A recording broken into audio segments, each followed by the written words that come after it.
the Idries Shah Foundation podcast. Practical Psychology for Today. Featuring the works of Idries Shah, voiced by David Ault.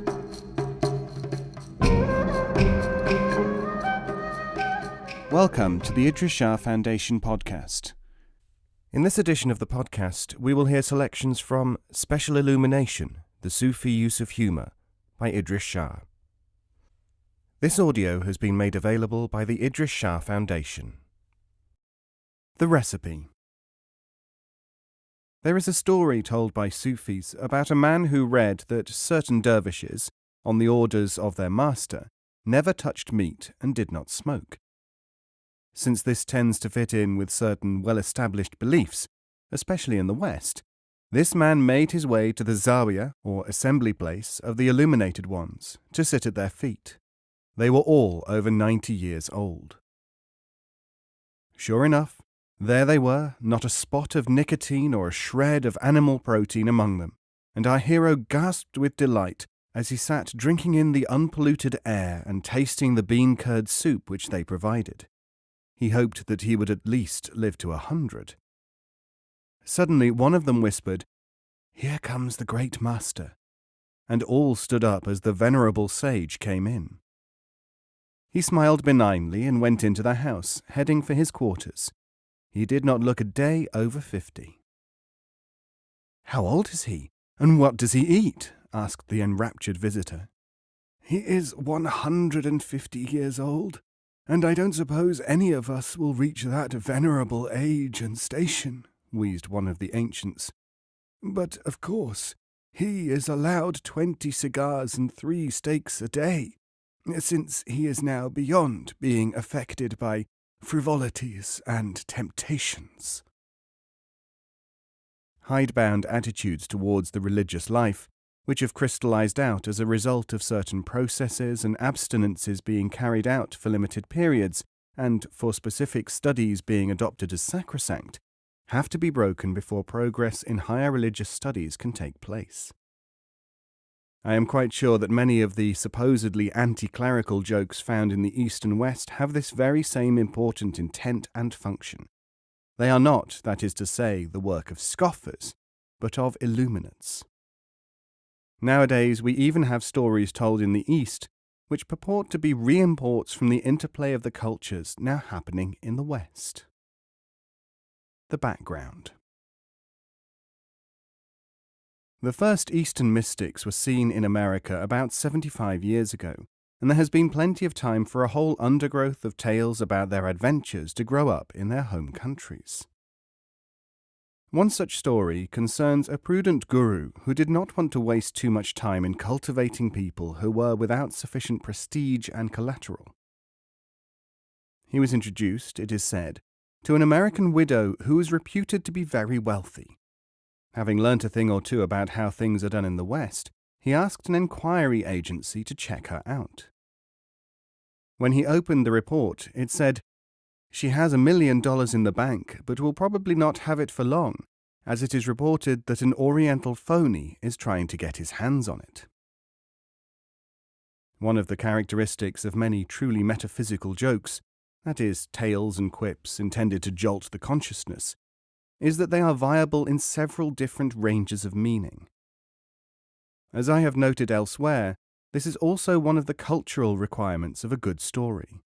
In order to ensure the durability of a teaching tale, it must be one which will be preserved through retelling, even by people who have no idea of its inner values. Here is a story which may be taken as an anti-Sufi joke, while it also means that aversion therapy can only be done successfully by those who know how to do it. The school. There was once a dervish who went to a certain country to set up a school. As the months passed, he found that there was another mystical master in the vicinity who had convinced people for miles around that mawkish sentimentality was the same as spirituality. So most of the people who came to sit at the feet of our dervish were influenced by this very same outlook. He realized that he had to get rid of them, so he went away for a pilgrimage. leaving behind a message.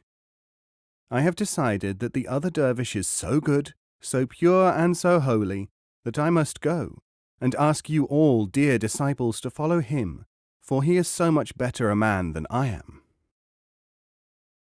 When he came back, he found that the other dervish and all his disciples, having heard of this wonderful act of self-sacrifice and honesty, had come to join him. Unwitting humour is sometimes as good as anything intended to be funny. Many of the Land of Fools jokes are of this kind, and some of them emerge from interaction with people who think that they can think or feel or something else, when all that is happening is that they are inwardly pursuing some obsession or clamouring for attention. I quite often get this result when analysing people's reactions to books. People write to me constantly noting that I say that Sufism is not learnt from books. They don't ask me, never have so far, why I write books on this subject. They only ask how they can learn without books. People who think like that, asking someone who writes books how to learn without them, are unlikely to be able to learn in either manner. I generally put them in touch, if I have the time, with the smaller but still significant number who understand that literature is A. preparatory, B. capable of provoking experiences, C. able to interpret experiences, and D. likely to help people to avoid problems which would prevent them learning, and many more things besides. It is interesting to note that this automatic response, this half-understood reaction, is itself a sign that the books should be more carefully looked at before such a person can do any more. I must say, though, that the most amusing response of this kind that I have had was from a man who wrote, "You have written so much about the confusing effects of reading the wrong literature, that which is written by muddled scholars and self-appointed masters, that I have decided to stop reading altogether." Some of the best jokes are unconsciously made.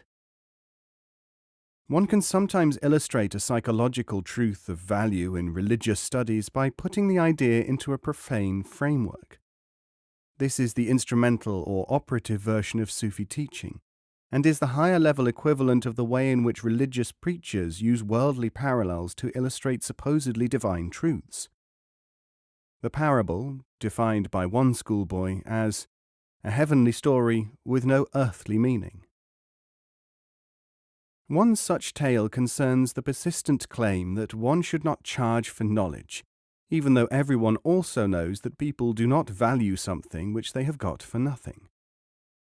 One of the major activities of Sufi teachers is to elicit a picture, a profile of the kind of mind, the pattern of conditioning and assumptions which make up the intending disciple.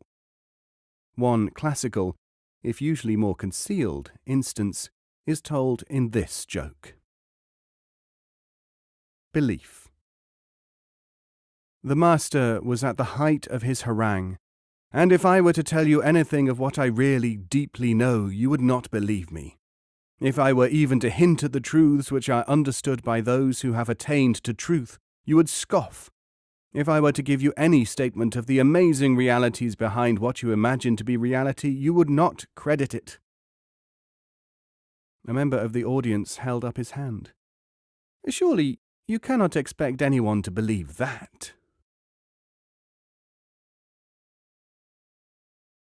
No service, no charge. A man went to a physician, feeling very much out of condition. "Ah, yes," said the doctor. "You must do this and not do that. You must eat this and drink that." And he droned on for a time. Presently the patient started to walk out. "You haven't paid for my advice," said the leech. "Ah, but I am not taking it." It is very true that people don't value things that they get free. Equally, of course, for what it is worth, they won't pay for things if they don't intend to have them. A joke will sometimes help a disciple to see his real situation, though not always at the very moment when it is told. Anyone who has been any kind of teacher will know that certain pupils do not want to learn, but blame the teacher inwardly. trying harder. A disciple had been attending the discourses of a certain teacher for some years without saying or doing anything. Finally, he called him in for a private talk. "I have been giving you exercises and teachings for many years now, and I fail to descry any change in you, and I am becoming perturbed," he told him. "I am glad that you have noticed at last," said the disciple, "for I have personally felt for some months that you are not trying hard enough. As I have noted, jokes, which are familiar as just ordinary jests, can be seen to have psychological levels which can be quite striking when transposed into the spiritual situation. They have been used for centuries to hold a mirror up to people, so that they can see their own behavior in a way which is otherwise very difficult indeed. Many quite unsuitable people try to attach themselves to teachers and teachings. Their unsuitability, more often than not, stems from the fact that they want to do or think exactly what they want to do or think, and they want to have all this approved as a mystic way. Just as good. One such person, a woman in this case, kept plaguing one teacher who, for something like 20 years, found it necessary to refuse to allow her to seek heaven through divining cards, enigmatic books, mysterious rituals, perfumes, and disembodied voices. He did not allow her to use Oriental names, to spiritualize the physical or to physicalize the spiritual. Finally, when she had become very subdued, he realized that she was only biding her time and would again start demanding secrets and processes instead of just teaching. He decided on a memorable once-for-all interview and counsel. "Here, at last, are your instructions," he said. "You will drink some holy water, fast for 3 months, and repeat this word 90 million times. Then you will walk to Kathmandu, measuring your length along the way, never lose your temper, strain every fibre to hear celestial music, and never say a metaphysical word. Then you will stop doing all these things and go back to ordinary life as you know it." "Oh, Master," she breathed, "and I will then be in a state of perfect freedom and release?" "No, but you'll feel as if you were." Many people probably know this as a familiar doctor and patient joke, but note its relevance in the discipleship context. There is much unconscious humour to be met everywhere.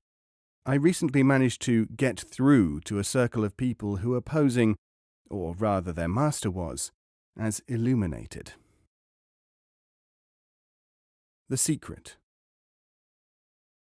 I visited some self-styled Sufis who proved to be nothing other than, in their own eventual description of themselves, pious frauds. They claimed to have a secret teacher who knew everything, but whom one could not meet. This is one of the latest gambits, by the way. When he was run to ground by someone else, the following dialogue took place. "Are you the secret teacher?" "Yes." "But you don't know anything about Sufi teaching." "That's right, but that is the secret." Those were people who did not know what they were doing. There is a tale about one who did know. It was the observers who did not. One of the most difficult things to teach is that Sufis may teach without the excitement and attention, without any of the externals that people desire and believe are part of higher teachings. In the Western world, for instance, there would probably be very little room for a silent Sufi. Yet there are, in fact, silent dervishes, as well as the whirling, dancing, howling, and jumping ones. But people are in many ways similar all over the world, and a tale is told of the silent dervish who came to settle in a village, where the people did everything they could to make him talk, so that they could get some teachings from him.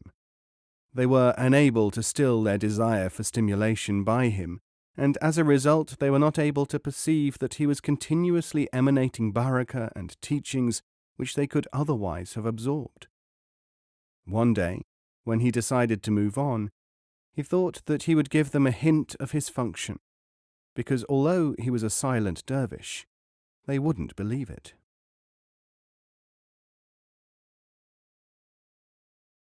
Last straw. People brought him food every day, and he always ate it. One day he had not, and when the people arrived with their offerings, he said, "You can take this away." "But why have you never spoken a word before?" they clamoured. "Well, the food has always been all right up to now." It has taken something like 100 years of exposure to energetic missionary work from the East, notably India, for people in the West to realize something that a very large number of people in the East have known for a very long time. This is, of course, the fact that a lot of gurus do not know the simplest facts about human psychology, and even physiology. The next joke has been repeated for centuries, and startlingly well illustrates that contemporary knowledge of gurus by the populace was often greater than that of the gurus about the secular. What was needed? There were once two mystics talking. The first one said, "I had a disciple once, and in spite of all my efforts I was unable to illuminate him." "What did you do?" asked the other. "I made him repeat mantrams, gaze at symbols, dress in special garb, jump up and down, inhale incense, read invocations, and stand up in long vigils." "Didn't he say anything which might give you a clue as to why all this was not giving him higher consciousness?" "Nothing. He just lay down and died. All he said was irrelevant. When am I going to get some food?" People are always asking me why I have to rely to such an extent upon Middle Eastern knowledge of metaphysics, and why I cannot disinter fragments of the Western tradition, which will indicate the existence of a long-standing awareness of the levels of spiritual understanding. Here, then, is one instance which I take as showing that anyone who tries to graft spiritual practices, we are of course interested in higher perceptions, upon an unregenerate personality, will end up with an aberration. I need not emphasize that there has recently been a period in which thousands, perhaps millions, of people in the West have tried to storm the gates of heaven by trying just that. This joke gets them into perspective if we realize that it is they who are the cannibals and not the African in the story. The people who think that they are religious, or equally on a higher level of perception or mysticism, have in fact suppressed the real spiritual side and are living on a social, a shallow level. Ritual for its own sake. A missionary who had been captured by cannibals was sitting in a cooking pot of rapidly heating water when he saw the cannibals with their hands clasped in prayer. He said to the nearest one, "So you are devout Christians?" "Not only am I a Christian," replied the annoyed cannibal, "but I strongly object to being interrupted while saying grace." The carrying on of automatic habits, of intellectual sophistries without a change in the person, or of emotional activities without deep perception acting upon the real self, cannot ever be the same as the experience of the mystic. If this tale is taken as a parable of trying to make someone rise to a higher state without transforming his lower aspects, it can also serve as a classical instance of the Sufi argument that human beings must clarify their personalities before they can attain certain desired levels. Let us call it the incompatibility of coexistent tendencies in the individual.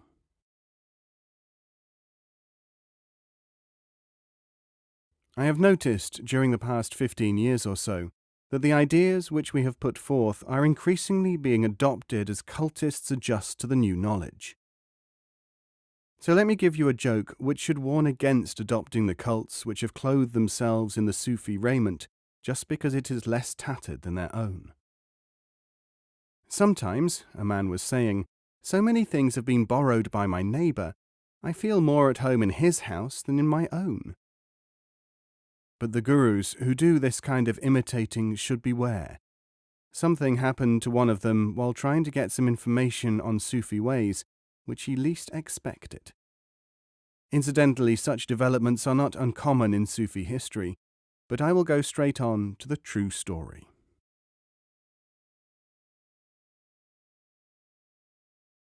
The burden. A man called at the house and asked if he could come in for a few minutes, as he owed me a great debt. I had the distinct impression that this was someone with no real metaphysical or traditional psychology interests, and I was sure that he was, as we sometimes, I am afraid, say, perceptively dead. I immediately asked him what this debt was. "Your writings have released me from a great burden." I told him that I did not believe that he was at all improved by anything he had read. "No, it is what has happened to my daughter." I said that I did not know his daughter, and that my writings were not designed to release people's daughters from great burdens. Would he tell me exactly what had happened? I realized it must be something on the mechanical plane of a sociological nature, not connected with anything deeper, I told him. "Well, that figures," he answered. "You see, my daughter was in the hands of a terrible guru who completely dominated her. He started to read your books and became so infuriated that he died of a heart attack." Now this is a real joke, in the sense that it not only happened, but it illustrates the different planes of understanding and misunderstanding, including the fact that when people, not this man, imagine that they are talking spiritually, they are only on the shallower, though certainly important, level of ordinary human life.